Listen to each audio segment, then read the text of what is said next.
எத்தனை சாமி வந்ததையா, இது எந்தெந்த சாமி தந்ததையா, எத்தனை பாட்ட சொன்னதையா, அத சுத்துற பூமி கண்டதையா, அடிச்சு வீசும் காத்துலையும் அந்த தகப்பனாச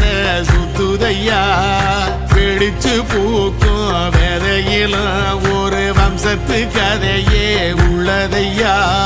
100 தலைமுறை சேர்ந்து செதுக்குன ஈர நலம் இது பாறையா, வாழும் வரையிலும் நீயும் விதைக்கிற கடமை இருக்கு கேளையா, கோடி விளக்காயேந்தி கிடந்த வீடும் இருண்டது ஏனையா, மாட விளக்கா நீயும் வரத்தான் வீடும் ஏங்கி நிக்குதையா.